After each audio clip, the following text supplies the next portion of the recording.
Welcome to the Regulatory Transparency Project's fourth branch podcast series. All expressions of opinion are those of the speaker.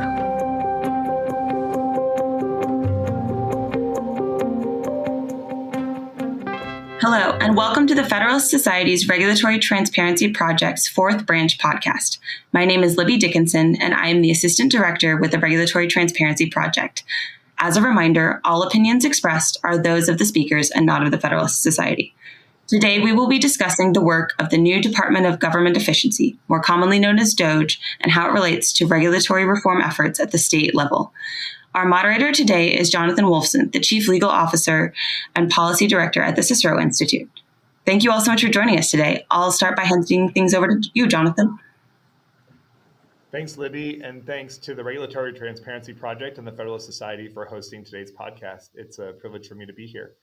Our guests today and our experts on today's panel are Reeve, who is the Director of the Virginia Office of Regulatory Management, and Patrick Pice, who's General Counsel to Indiana Governor Mike Braun. And we're going to spend some time today talking a little bit about what regulatory reform has looked like at the state level and what sort of lessons both Reeve and Patrick and their teams have learned that can be applicable as DOGE and the Trump administration and other states around the country consider how to address regulatory reform. So Reeve and Patrick, thanks for both being here today.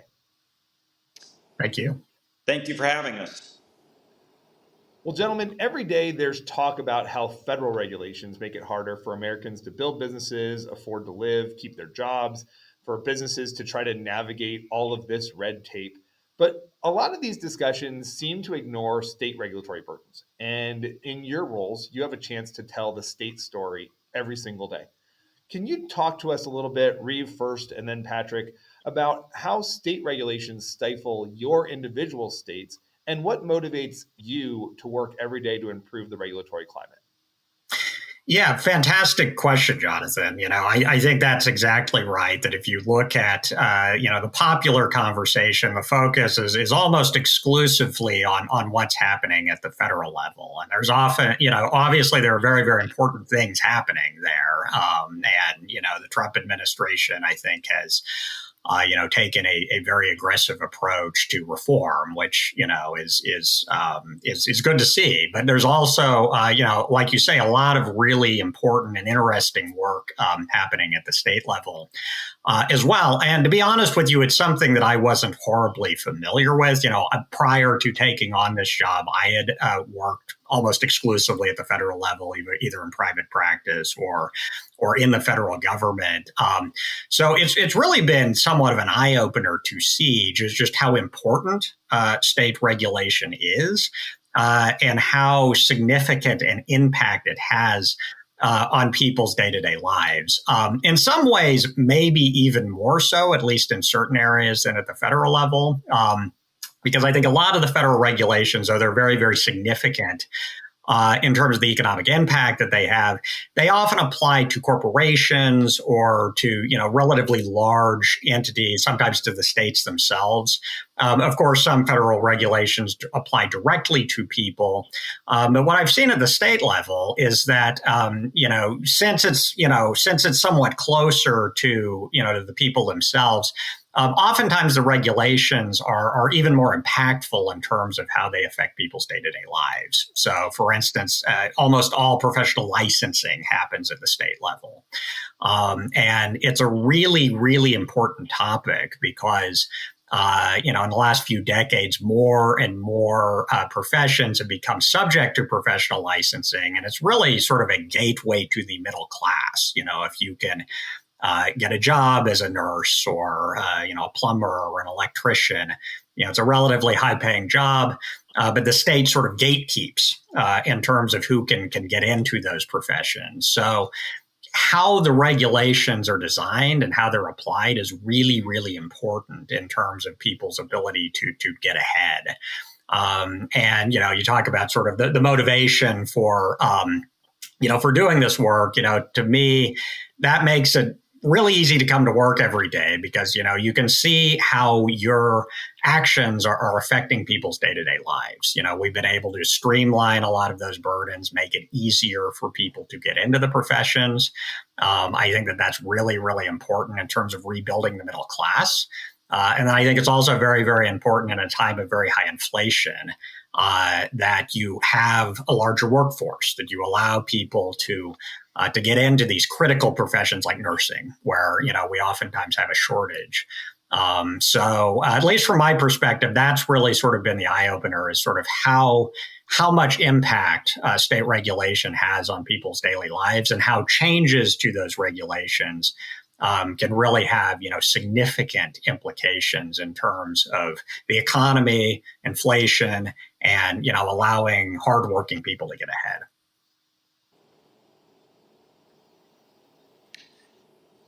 Well, Reeve, it's hard to really add a lot to what you said. I think, want to call out a couple of things Reeve said that I very much agree with. I mean, there is so much more attention on what the federal government does because there's so much more money attached to it.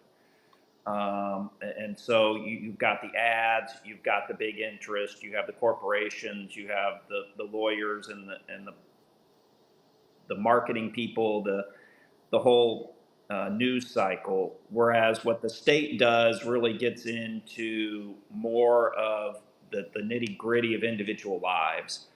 And so, it's neat, just kind of highlighting a few of the things Reeve said, like professional licenses, what it takes to be a massage therapist or a respiratory therapist or a radiation tech. The people that live in your neighborhood, what it takes for them to practice, how many hours of continuing education do they have to do, what do they have to file.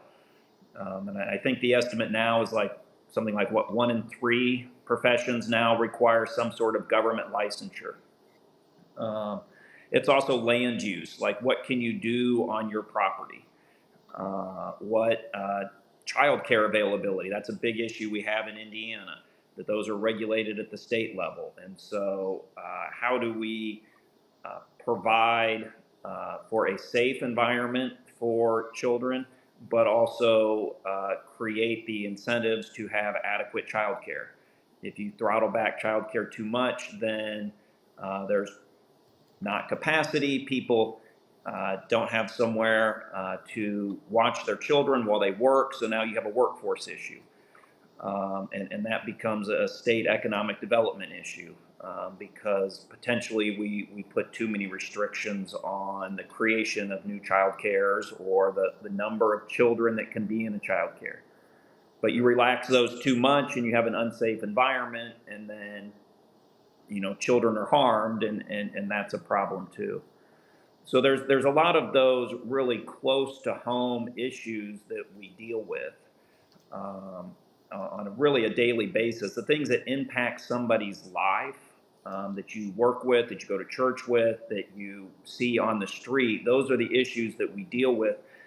And it's interesting because there's not that money behind it. You don't have the corporations, you don't have the consultants, you don't have the news cycle. And so we are really making decisions that impact our neighbors' lives out of the limelight and out of attention. And I think that's one of the things that motivates me, because a lot of the things that we look at, we're about the only people putting scrutiny on them other than the agency itself.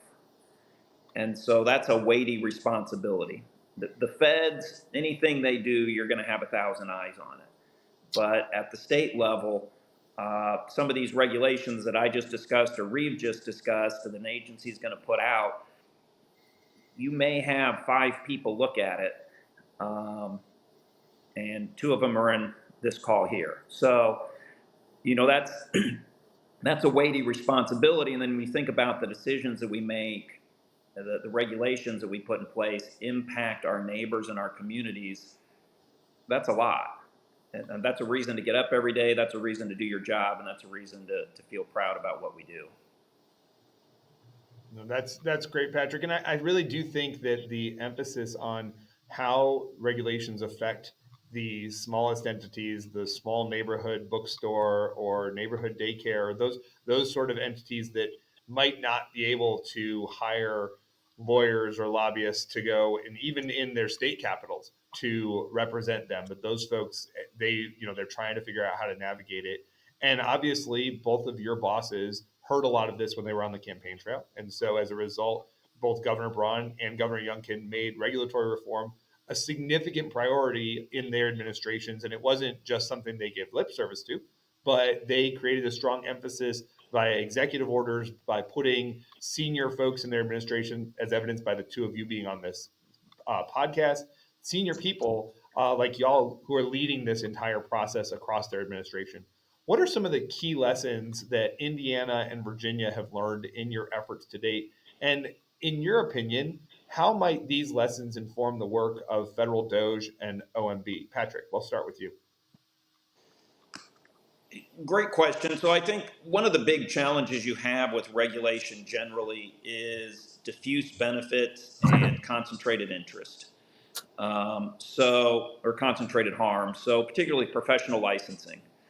If you have highly restricted professional licensing requirements, it drives up consumer prices generally. It makes things costly. It harms society writ large, but each individual person at a very small level. Whereas that industry itself has a very high stake in maintaining their limitations. And so one of the challenges, everybody's like, yes, I hate regulation. It's overbearing, but mine are fine. And so that's one of the challenges. It's kind of like your congressman. You hate Congress, but your congressperson's fine. And so that's one of the challenges, that anytime you're trying to cut regulation, there's usually somebody that's invested in that regulation.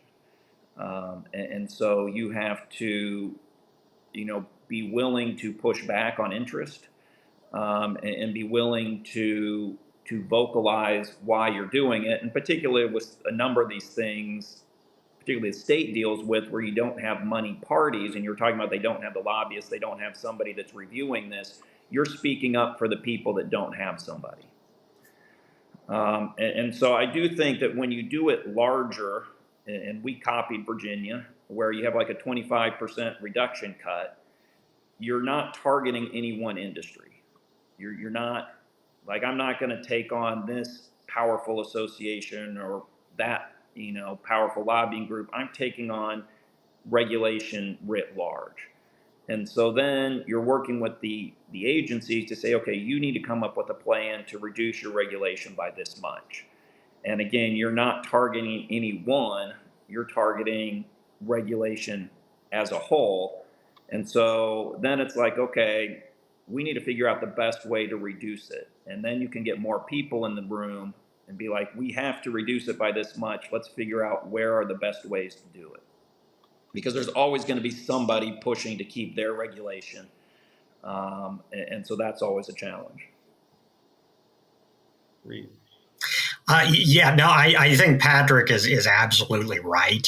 That's something that I've observed as well. I had sort of read it in the public choice literature that you have sort of these incentive problems, but to actually see it in action has really been very, very striking. I think Patrick puts it perfectly when he says the perspective is, the cumulative burden of regulation is a problem, but our regulations are actually really useful. We want to keep those. And that's where having this, 25% or 33% or whatever the target is across the board goal, I think is much more effective.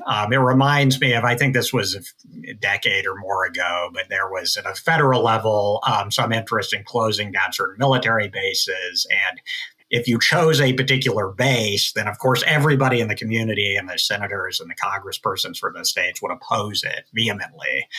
So they had to give a package, of multiple different bases of an up or down vote. And that was more effective. So I think that's definitely one of the principles, that in Indiana and Virginia and Idaho, the other states that have, done, significant work in this space, that they've that they've taken. Another thing that I think is also sort of related to that point is that, if you look at it, and I sort of see this every day because we actually review the regulations. And even if you don't have a vested interest, like any one regulation in isolation usually makes some sense. It may be overburdensome in some respects, but overall, it's sort of thrust in the right direction.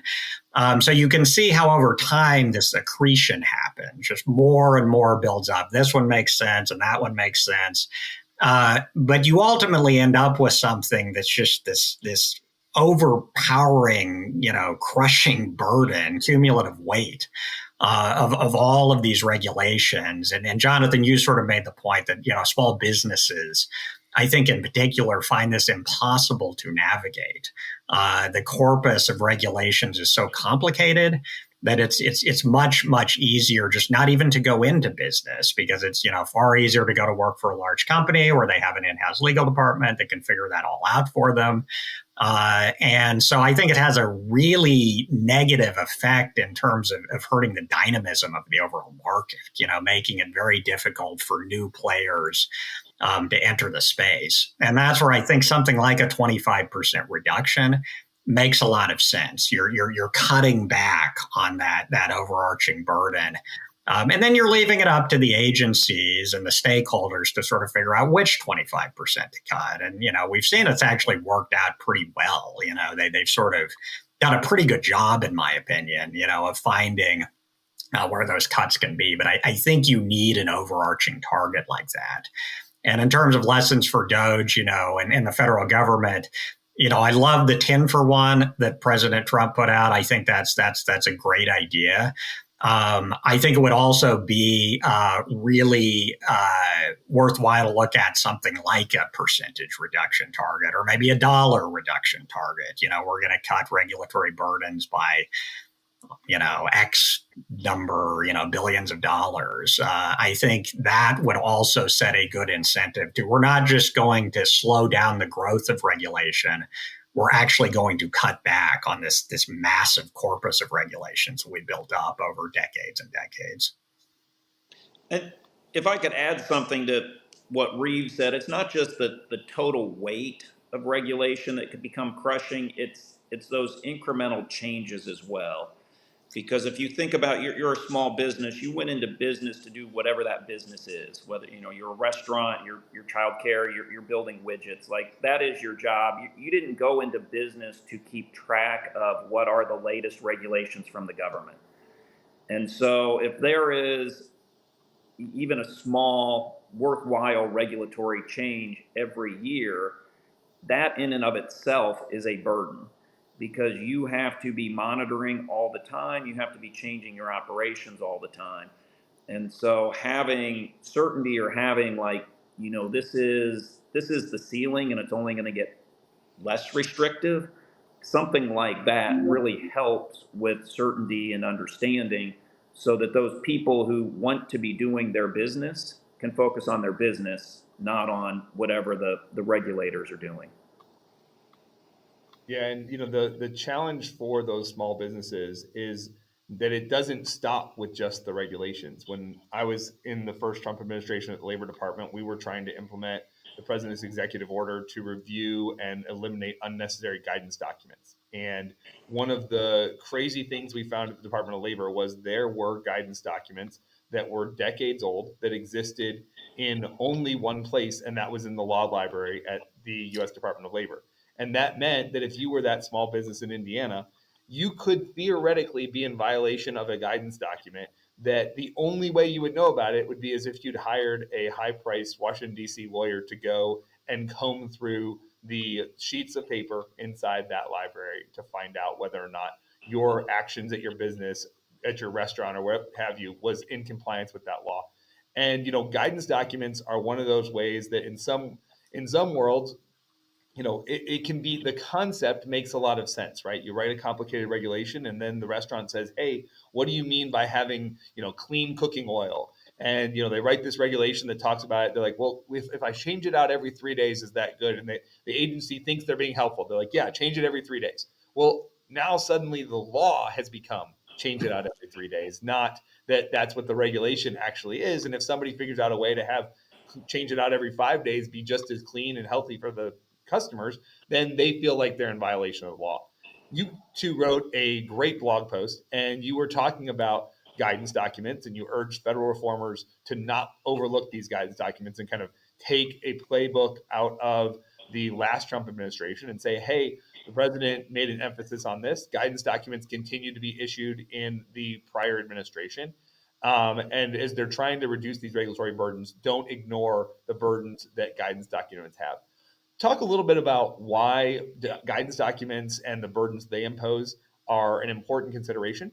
And then, given the vast number of guidance documents, is it just impossible to deal with the costs and burdens of guidance documents, given how many, million guidance documents there happen to be in the world? We'll start with you, Reeve. So I think it's a fantastic question, Jonathan, and I think and Patrick and my piece we refer to it as regulatory dark matter, and I think that's a good analogy. Or the other analogy I'm often reminded of, and I'm not a classicist, so I'm not 100% sure this is true, but I once read that the Emperor Caligula, in Rome, if you passed a law, it had to be made publicly available. So he would write the laws on the very top of the column so that nobody could see them. That way, you were still making it available, but, complying with the letter of the law, but nobody knew what the law actually was.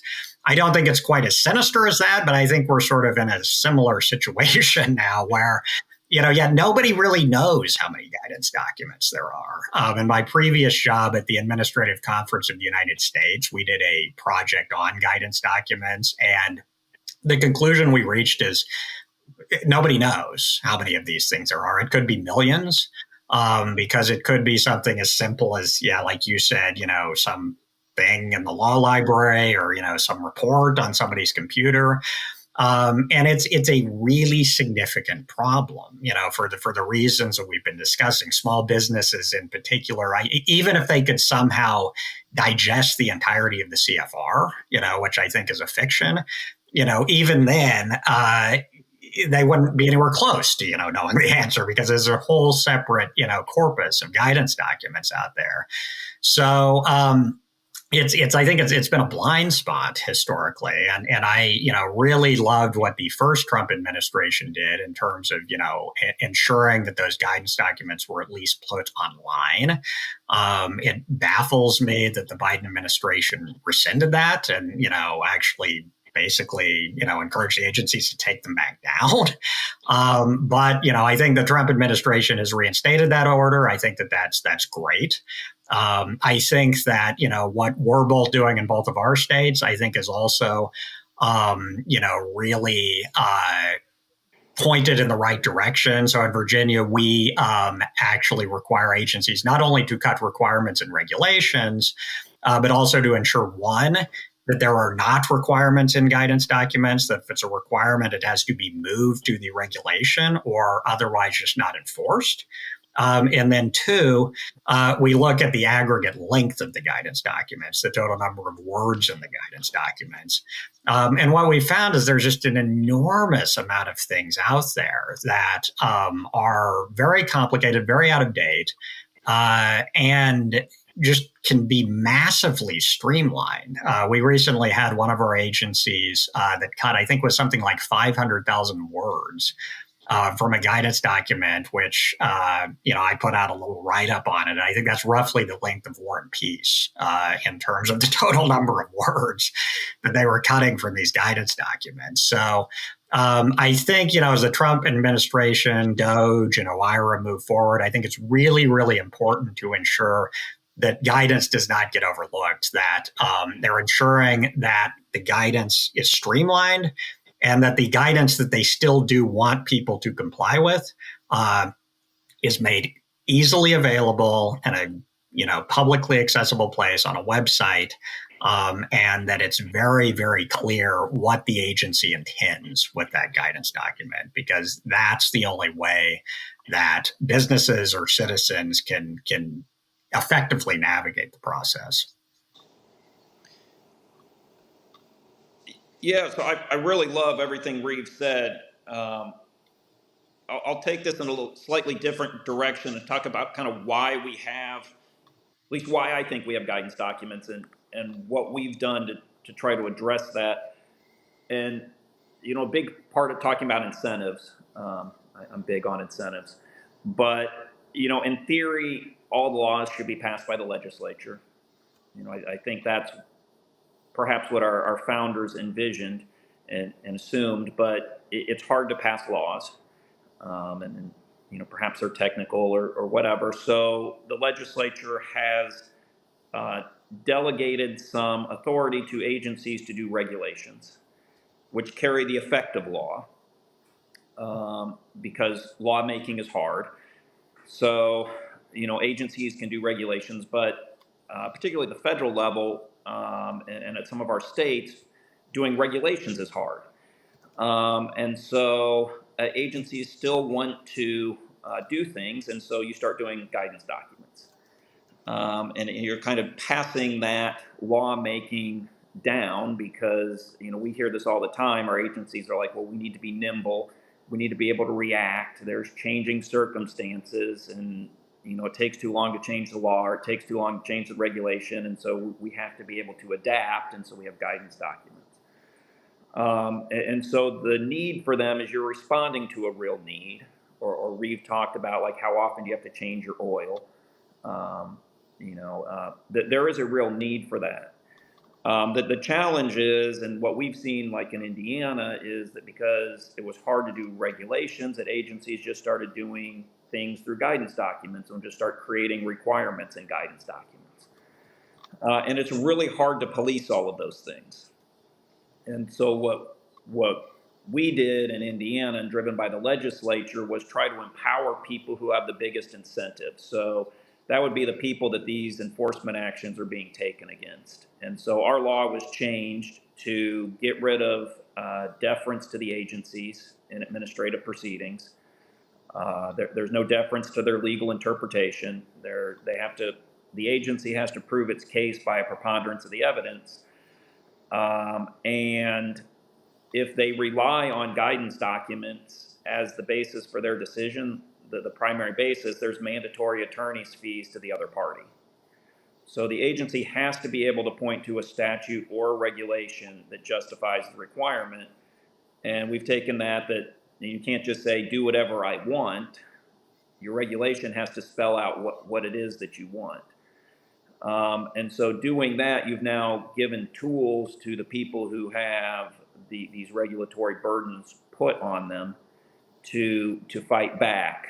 And so rather than like Reeve or I trying to go around and play whack-a-mole with the agencies, you're empowering the people out there, and empowering attorneys to police the agencies and give them a mechanism. Because again, like at the state level, a lot of the things we deal with don't have those big money behind them. And so, if it's the license for your profession or your business, do you have $10,000 to pay an attorney to fight a $250 citation? No, like that's not a good business decision. But, if the attorney knows that they can get their fees paid, if they find challenges, well, now you've essentially deputized private attorneys to help you monitor what agencies are doing. And we've done training with our administrative law judges on these standards. And so we'll see like administrative law judge opinions that come out, and it'll be like agency A required this person to do X. X is only contained in this guidance document. It's not in statute. It's not in regulation. Agency, you lose. And so it's kind of building that culture. You train the ALJs, you train the private attorneys, and you help them police you. No, that's a great point. And Patrick, as you're talking about incentives and the importance of getting all of those levers right, Reeve, how should states, and Patrick, maybe you want to comment more after Reeve, but how should states and the federal officials try to set up the right systems that create the incentives to get those good outcomes, right? You want to have systems that motivate the legislature to write clear laws that motivate the regulators to regulate only where they need to and regulate only with the least burdensome path. And you want the courts to step in when the regulators fail to do that. You want to incentivize the public to challenge the regulators when they're coloring outside the lines. What are the systems that you have found both in Virginia and Indiana that do that? And Patrick, you've already mentioned some, but Reeve, if you want to maybe talk about some of the ones in Virginia, and there's probably others, Patrick, that you can think of, or things that the governor is considering doing as he continues his term that really do put those levers in the right place. Yeah, absolutely, and I think I think Patrick is absolutely right to sort of to sort of put the emphasis on incentives. I think we're both in our state sort of coming at it from an economic perspective, and in economics, incentives are everything. That's how you ensure that people engage in the behavior that you consider more socially beneficial. And I think, Jonathan, it has to, I think ultimately the federal level sort of be a multi-pronged approach. I think from a judicial perspective, revisiting the non-delegation doctrine, I think would really make a big difference in terms of setting the right incentives for the legislature. But from an executive perspective, and in terms of what we've been able to do here in Virginia, I think, one thing that we've done that I think has worked remarkably well, even better than I sort of thought it would at the outset, is just setting a very clear goal and then working with the agencies in order to achieve that goal. And that's why I think something like a 25% reduction that both Virginia and Indiana have done. And then backing that up, having, somebody like Patrick or myself, having somebody in the executive, branch, in the governor's office to actually participate and, oversee that process, I think is really, really critical. And I think, when past efforts have not succeeded, I think it's because one of those two things are missing.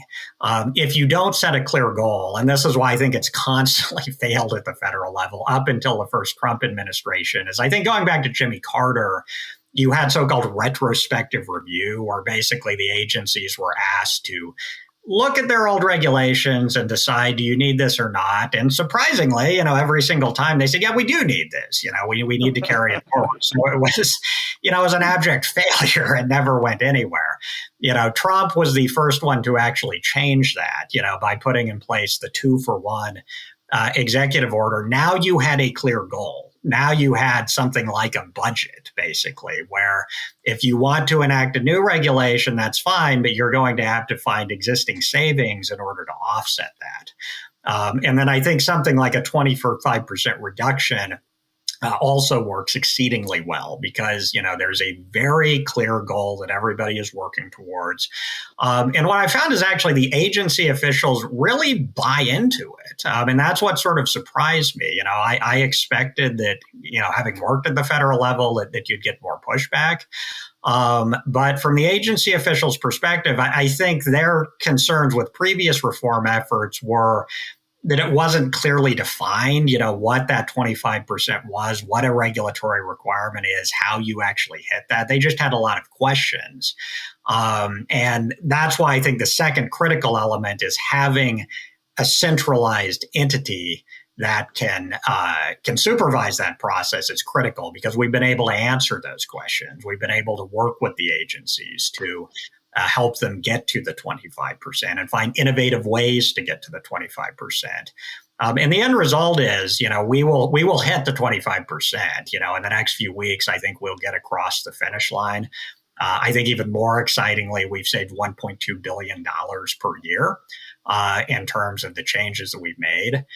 So it produces significant results. But I think it requires, from an incentive perspective, that you have a clear goal and you have somebody to work with the agencies towards achieving that goal. And that's my hope is that as DOGE, as OMB, really start digging into the federal regulations, that they will ensure that those two elements are there, because I think that's the difference between success and failure. Yeah, so again, I love everything Reeve said. I also was laughing at your question, Jonathan, because it was almost like saying, suppose we live in a civil libertarian utopia where citizens take their responsibilities seriously, legislators take their responsibilities seriously, and bureaucrats do as well. And I'm like, I would love to live there, Jonathan. How do I get there? I think that I'll start with the federal level because that's where Reeve started. I think that, as he said, it's going to take a multi-pronged approach because there are so many things that need to be changed. Part of it is Congress has to be able to pass laws, and they have to be able to pass laws that are detailed and specific, rather than passing all of the burden on to the agencies to actually set the standards.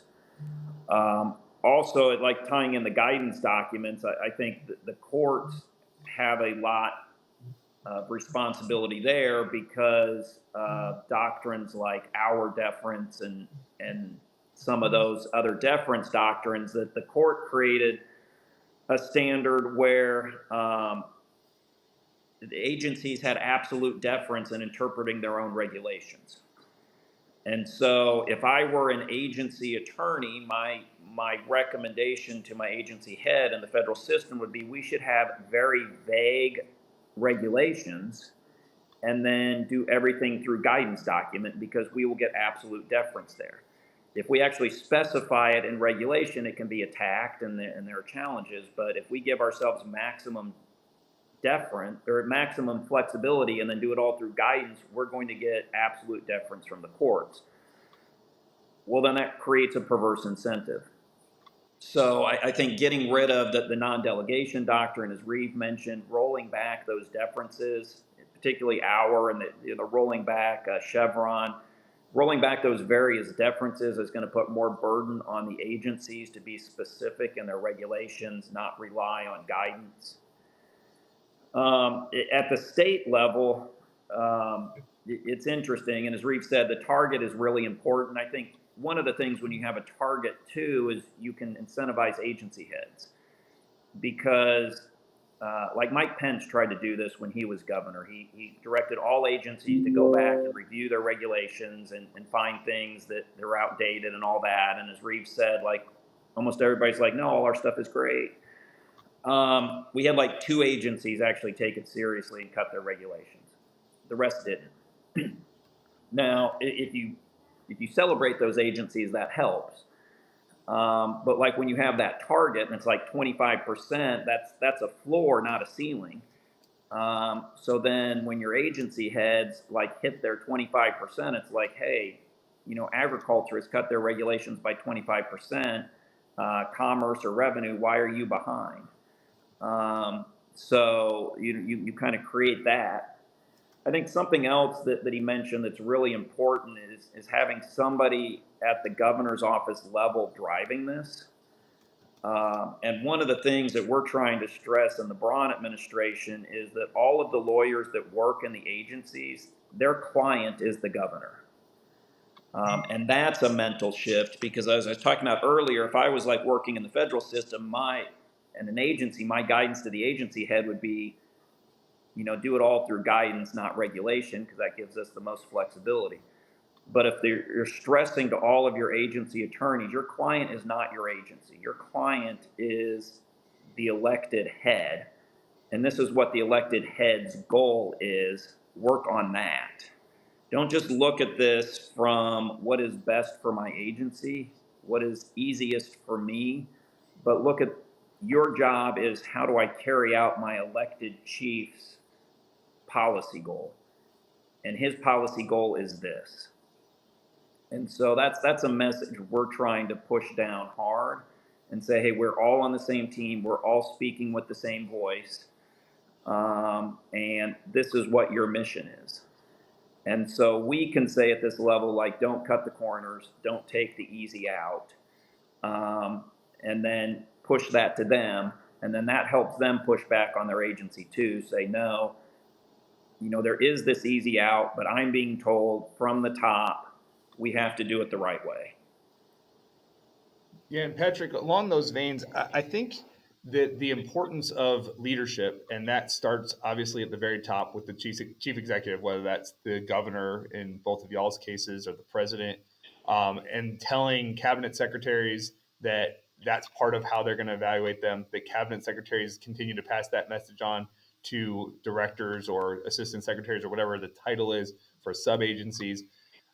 Can you talk a little bit, Patrick, about how both your boss, the governor, is implementing that across his administration and the importance that you see in that message, not just being kind of, hey, I'm going to sign an executive order and move on, and when you have a cabinet meeting, you never talk about it, versus making it something that is a constant reminder from your boss to all of his direct reports? That's a great question for what we're doing. So I will say, as a preface, Indiana does not have civil service protections the way like the federal government does, or some other states. And Reeve, I don't know if Virginia does. We do. We do. So almost all of our employees in the state are at will. So that helps. I mean, there's pluses and minuses. You don't get the professionalism that you might have with the civil service, but you have a little bit more control. And so, Jonathan, to your question, what Governor Braun has done, which has been a departure from practice of prior governors, where a number of these efforts were done, but not necessarily publicly trumpeted. What he has been doing is doing executive orders. We've done, I think, 64, 65 so far, which is well ahead of his predecessors. I think he's done more than Mike Pence did in his entire 4 years. So he lays out a policy objective, say reduced by 25%. That is then communicated to the cabinet secretaries. These are your objectives. They've got timelines, but then each of those executive orders has various check-in points. So on the 25%, anytime they're readopting a rule, they have to go through a rigorous analysis. And there's certain defaults, like if your regulation hasn't changed in 8 years, there's a default assumption that it should be put into statute. So now you have to give us your plan for how you're going to work this into statute. Every year under this, you have to do an annual regulatory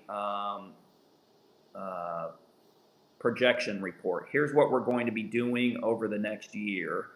Here's the steps, the concrete steps we're taking to get to that 25% over 4 years.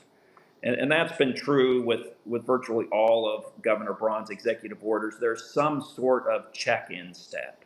There's a public accountability step. So he's saying, this is what I'm doing, and here is where there's going to be a check-in point where I'm going to hold myself publicly accountable for what we've done. And then we're going to have to release that. And so like on the 25% goal, we gave agencies 4 years. But we're not going to say, hey, we're going to wait 3 years and 9 months and then check in and you're going to panic. We're going to be checking in with you at regular intervals, making sure you have a plan. You're going to be presenting that. We're going to be policing it. So it is active engagement. It is active monitoring with public-facing accountability steps at critical junctures, so that the outside world can say, yes, you did what you said you were going to do. I would just sort of echo everything, Patrick said. I think that's precisely right. And I think that is what distinguishes, Indiana, Virginia, Idaho, I think is another great example of how this has, really been successful from cases where it hasn't been. I think you have to have, first of all, the governor, buying in 100%. And in Governor Youngkin's case, he came in with the goal of making Virginia the best place to live, work, and raise a family. And regulatory reform is a big, big piece of that. So, the governor, the chief of staff, throughout the last 3.5 years, they've really, really constantly emphasized that this is a critical part of the mission we're trying to achieve. And having somebody like Patrick or myself or Alex Adams in Idaho, the people who have worked on this, who's sort of a centralized entity that can supervise the process, work with the agencies, work with the other secretaries, keep the emphasis on the issue because it's a long-term process. It's taken, us 3.5 years. And Patrick, you said similarly, you set a goal of 4 years, it requires consistent attention. And then getting the buy-in, from the agencies and the people at the agencies. I think it all has to be there in order for it to work. Otherwise, I think you get into these incentive problems that we've been discussing, that if you set a goal, but there's no backing behind that goal, there's nobody following up, it's really, really easy just to push it to the side and either ignore it or, come up with some small tweak that's really pretty meaningless and declare victory. I won't give this specific example, mostly just because I can't remember it, but I did sort of remember as we were sort of considering our reforms, we talked to a few other states, and one of the states said basically what happened is they took the requirements out of the regulations and they put them in a guidance document instead. And then they said, okay, we got rid of 25%. It's like, well, no, that's even worse. Now basically, it's not even clear whether it's enforceable. So if you give people the opportunity to sort of, cut corners, then they'll do it. But if you ensure that oversight, continues to exist throughout the process, that's where you get to the meeting reforms like what we've seen in Indiana and Virginia and Idaho and the states where this has succeeded. And I think, as Reeve said, that buy-in from the top is where it starts. One of the things that agencies, you talk about this process and everybody trying to, everybody has their fiefdoms. One of the things that is disrupting government and every other part of the world is AI. And talk a little bit about, is AI a useful tool in accelerating these regulatory reform efforts? How have your states used it or thinking about using it? And how might federal OMB or DOGE use AI to supercharge their regulatory reforms? Reeve, we'll start with you. Fantastic question. And I think this is really the next big thing. I think this is what's really going to, take the type of work that each of our states has done, what the federal government is doing, and just supercharge it, take it to the next level. So here in Virginia, we actually just very recently, kicked off a pilot project. And for us, this is going to be sort of the last kind of major initiative that we undertake. We've got about 7 to 8 months left in office. So we will hit our 25%, but we don't want to stop there. That's not the governor's style. He's fond of saying, we're hitting the accelerator. So we're really going to continue to accelerate all the way to the end. And we think using AI to actually go in and basically scan the entire regulatory corpus, compare it to the statute, and determine, what's actually mandatory and what's discretionary. What are you, building upon the statute? And then the other key piece of it is then comparing Virginia regulations to those in other states. So if Indiana, can, their barbers require half as many training hours as ours do, then we should change ours. There's, if it works in another state, there's no issue. Then that presents a great opportunity to revisit your own regulations and look at streamlining those. And the problem is, in the past, you could do that. Alex Adams in Idaho told me he did that. They looked at South Dakota and North Dakota and the states around Idaho. But it takes a really long time if a human being is doing that. Whereas AI can go in there and do it, not necessarily instantaneously, but like within a matter of a few minutes, basically, spit out a result. And then you can use that to help, streamline the regulation. So I think it's going to really be a game changer. I think that states that are reluctant to do something like this because it's time consuming, I think if they can use AI, it's going to save them just an enormous amount of time and resources. So I think it's going to make these sorts of reforms more feasible nationwide. And I think at the federal level, DOGE has already made significant use of AI, as I understand it, in the personnel space and in the contracting space. So I think it's a very natural fit to apply that same sort of logic to the regulations. And I think it will supercharge their efforts as well and allow them to accomplish a lot more in a short period of time than otherwise would have been possible. Patrick. So shockingly, I'm going to agree with everything Reeve said. I think AI is uniquely advantageous in this space because one of the big challenges with operating in this space is mapping everything.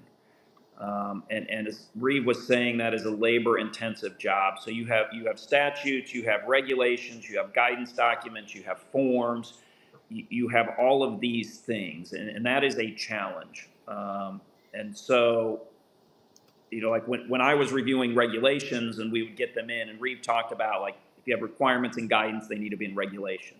That is one of the things that we would do, and it would be very labor-intensive. Like whatever, you're changing childcare, you're changing pipeline safety, you're changing Medicaid claims forms, whatever it may be, you've got your regulation. We would then go check it against the guidance documents and the forms of the agency to make sure all of the requirements that they were imposing are actually in regulation or statute.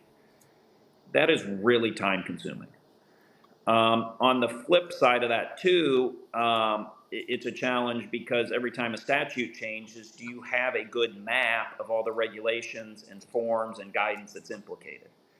And those are things that AI can do much quicker and simpler. And so we've been taking some of the work that I did when I was doing it by hand, and we've created several use cases that we're running through different AI platforms and comparing. We're giving them the same things and saying, okay, you do this and compare to the use cases that I came up with, and things that might take me a week, the AI, can get 80% of the way there in 30 minutes. Well, let's do some iterative training and see if we can get that up to like 95%. And then, the next step will be working with the attorneys, because to do AI well, you have to know how to use it and know how to program the terms. And so then we can get the attorneys doing that smarter work. Other things that we're doing, we're trying to map out all of the statutory requirements for each agency. And then you can run that through AI and say, compare what's in statute that this agency is supposed to do with what its website says it's doing. And find me all the areas that the agency is supposed to do that it's not. And on the flip side, give me all the areas that the agency is doing that are not actually in statute. And as Reeve was saying, you can get up with regulations too. You can compare it with other states as well. One of our executive orders, and this was driven by statute as well, was to do a professional licensing comparison. We have to compare our requirements to several states. Well, that's a great AI tool. Take the cosmetology requirements for Indiana and compare them to these 8 states and tell us where they match up and where they don't. Like, those are very labor-intensive tasks for an attorney, but they're very quick for AI. And so the goal is to try to use AI for those menial comparison, matching, mapping requirements, and then have the attorney time being spent on more of the strategic, high level, where do we want this to go? Is this something we should be doing? To do the qualitative evaluation and have the AI do the grunt work to get there. And at the end, our goal is to have a much better product too. That if our agencies have a flow map of this statute changes or this regulation changes, here's what we need to flow downstream and change. That's just going to make us better, because that's one of the challenges, I'm sure, Reeve, you've seen, that some of those 10-year-old guidance documents, 40-year-old guidance documents, like, does anybody know if the statutes or regulations have changed in there? Did anybody do a comparison map? Is it even good? Like, nobody knows. And that's where AI can just help tremendously.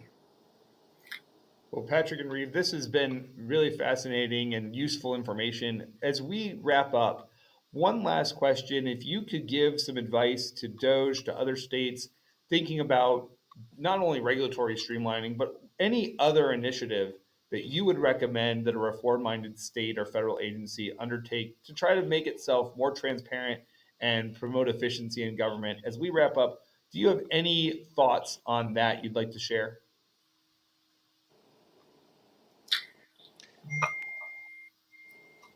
I'm happy to go first if if that were so. So I think it's a great question, Jonathan. And so you mentioned efficiency and transparency, and I sort of tend to think of things in economic terms. So my focus is usually on efficiency, but what I've really been struck by is just how powerful transparency is as well. And I'll mention another thing we've done in Virginia that, we haven't discussed on this call, but I think is sort of another major accomplishment of our office, at least, or the Governor Youngkin's initiatives that I think, could inform work at the federal level in other states. So, the governor, really focused on regulatory burdens when he came into office, but he was also really interested in the permitting process because, it takes a really long time to get a permit. It's a black box. You don't really know where it is in the process. So another major initiative that we've been working on these last 3 years is to create a dashboard, a permitting dashboard that has every single permit application in the state government online. And you can log on to this site. It's permits.virginia.gov. And you can track a permit exactly like you would a FedEx package, basically. It tells you, all the steps in the process, how long it's supposed to take, how long it's actually taking. And what we found is, even when you don't change the permitting at all, even if you leave all of those steps in place, the transparency is a game changer because, we've talked a lot about incentives. It fundamentally shifts the incentives. If nobody knows where the permit is, then there's no accountability. Whereas if it's that person who has it, why has it been sitting on his desk for the last 200 days? Then the solution presents itself, very, very quickly.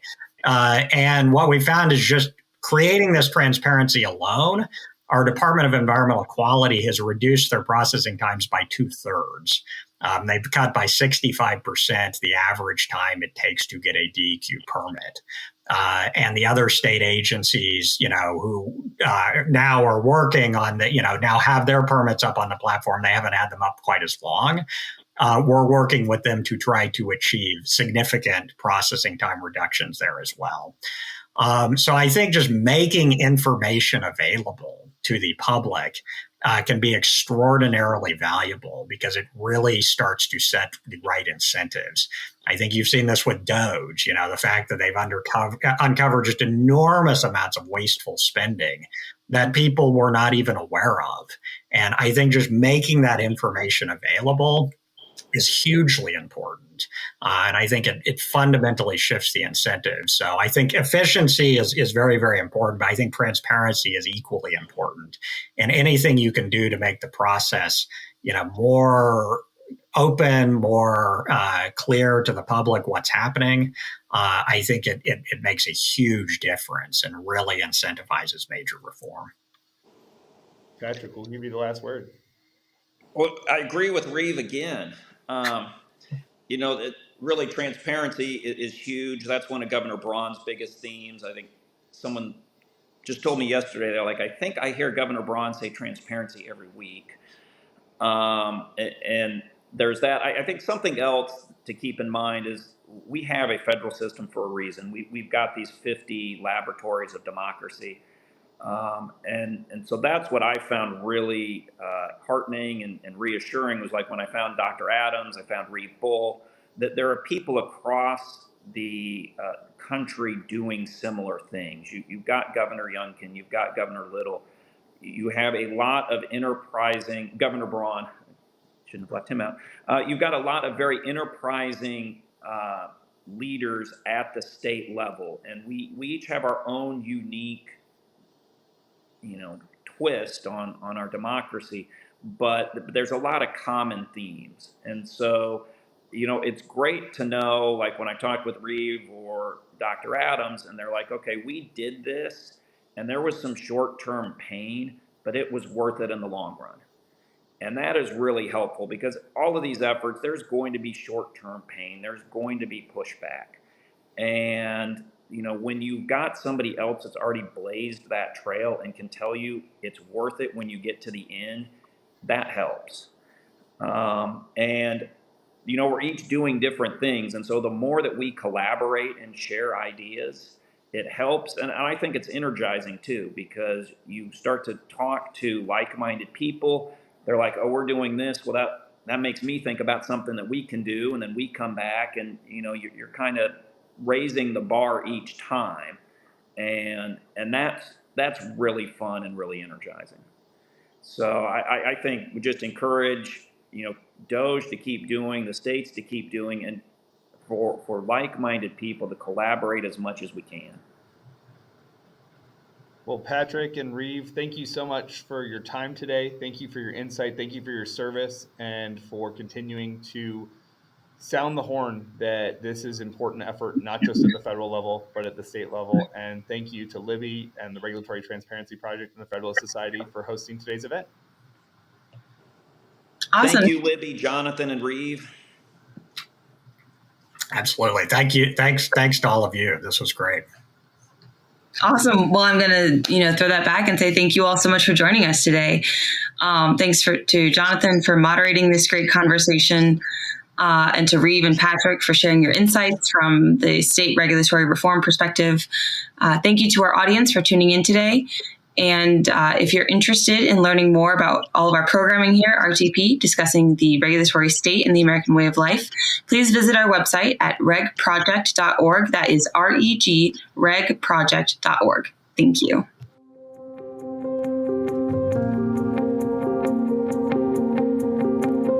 On behalf of the Federalist Society's Regulatory Transparency Project, thanks for tuning in to the Fourth Branch podcast. To catch every new episode when it's released, you can subscribe on Apple Podcasts, Google Play, and Spreaker.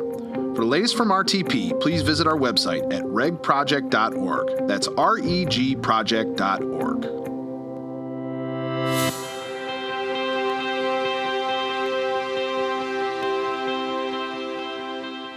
This has been a FedSoc audio production.